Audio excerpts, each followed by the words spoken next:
एक समय की बात है, एक नगर में एक साहूकारनी रहा करती थी। उसके 7 लड़के थे। एक दिन की बात है, साहूकारनी जंगल में मिट्टी लेने गई। मिट्टी में सेही के बच्चे सो रहे थे।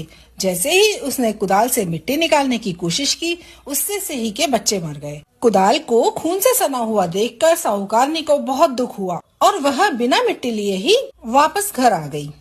उधर जब सेही ने अपने बच्चों को मरा हुआ देखा तो वह बहुत दुखी हुई और विलाप करने लगी। रोते हुए उसने दुराशीष दी, जिसने भी मेरे बच्चों को मारा है उसे भी इसी प्रकार का कष्ट होना चाहिए। इसके बाद सेही के श्राप से सेठानी के 7 लड़के एक ही साल में मर गए। इस प्रकार असमय अपने बच्चों को मरते हुए देखकर सेठ सेठानी बहुत दुखी हुए और इस बड़े वज्र जैसे भारी दुख को वो सह नहीं पाए और उन्होंने किसी तीर्थ स्थान पर अपने प्राणों को त्याग देना उचित समझा। और यह सोचकर वे अपने घर को छोड़कर पैदल ही किसी तीर्थ स्थान की तरफ निकल पड़े। भूखे प्यासे चलते चलते वे गंगा घाट तक पहुँच गए। वहाँ जाकर वे मूर्छित हो गए और घाट पर गिर पड़े।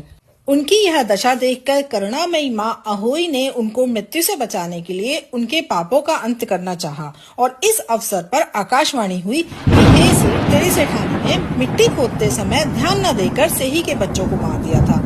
उसके कारण तुम्हें अपने बच्चों का दुख देखना पड़ा। अब यदि अगर तुम पुनः घर जाकर मन लगाकर गऊ की सेवा करोगे और अहोई देवी का विधि विधान से व्रत आरंभ करके प्राणियों पर दया रखते हुए स्वप्न में भी किसी को कष्ट नहीं दोगे तो तुम्हें भगवान की कृपा से पुनः संतान का सुख प्राप्त होगा।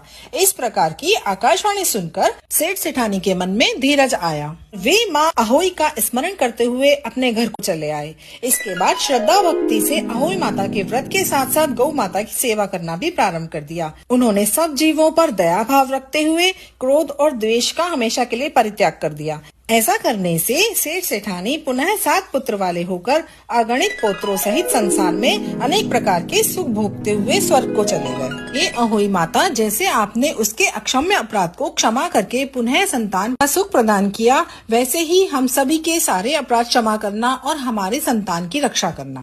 अधूरी को पूरी करना, पूरी को परिवार देना। बोलिए अहो